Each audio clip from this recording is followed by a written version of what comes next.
Something I wanted to tell you, Ed. You know how on the internet, Ed, people from the past are always coming around watching what you post, not following, but for the most part, snooping, right?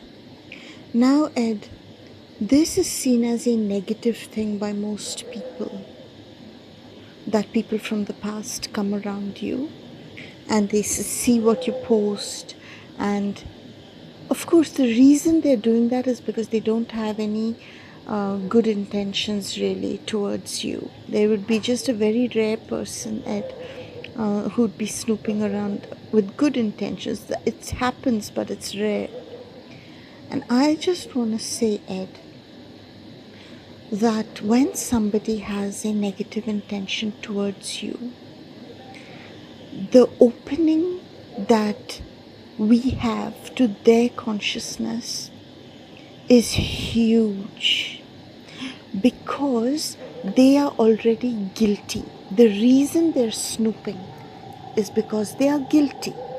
The reason for snooping is guilt. Even if they did not snoop and they directly came and found out about us, they would still be guilty because they do not have a good intention towards us. They know very well whether they have or they don't. They know. It's not even a question of morality. It's if you have an intention towards someone, that if somebody had towards you, you wouldn't like it. You'll be guilty that you have that intention and you're going and interacting with them or you're snooping on their page. Now, I want to tell you that where there is guilt, there is surrender of energy. There is surrender of their consciousness to you.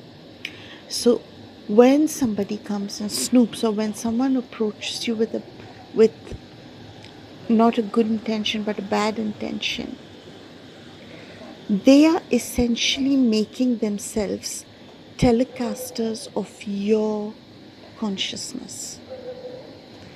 And it would be very difficult to get somebody who agrees with you to have that kind of surrender of their consciousness and their energy to you and to your consciousness and to what you believe and what you telecast. Very rare. Of course it happens, and that's, a big part of life. You meet people who are like-minded, and that's a big thing. It's there. But what I'm saying is that is very rare compared to how you'll have, like, I don't know, hundreds of people with negative intention towards you who watch you sneakily, snoop on you, or maybe even interact with you, but pretend that they don't have a bad intention or whatever. But those are extremely valuable because they make you famous. There's famous, Ed, in which your name is printed all over the place, and then there's famous in the mass consciousness. And famous in the mass consciousness is the real fame. Because then, whatever you believe, whatever you desire, you have entities picking up your signal and passing it and spreading it on. So when you want to manifest your desire, your manifestation is like light years ahead of everybody else, because you've got so many telecasters carrying your consciousness on. When you believe in something and when you change that belief, in a matter of minutes it gets spread across the world because of that network of telecasters of yours who are surrendered to your consciousness. And it's not just people who sneak and watch you or snoop whose consciousness is surrendered. It's every person who has stolen from you. Every person who has taken anything of yours. They know very well that they shouldn't have, and there you go. That's the opening. That's the guilt. The thug world tries to cover this up, Ed, with mental spin that they have a right to. So they come up with all kinds of crooked ways to say that they have the right to something.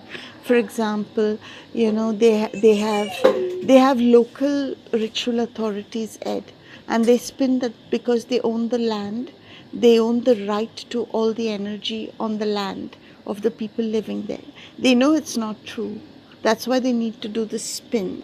Because if it were true, then without spinning, all the energy would be theirs already.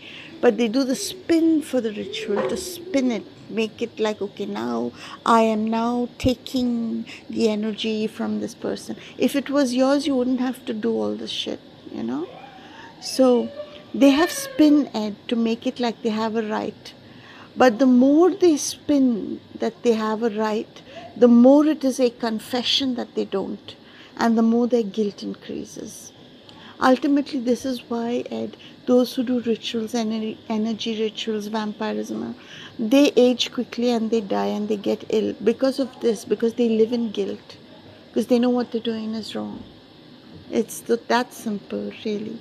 So that's what I want to tell you, that a person who has many enemies, a person who has a lot of sneaking people watching them, a person who has a lot of entities who want to see them be pulled down, that is a powerful person, because their consciousness, desires, everything are being telecast all the time in ways that a person who doesn't have enemies, sorry to say, will never be telecast.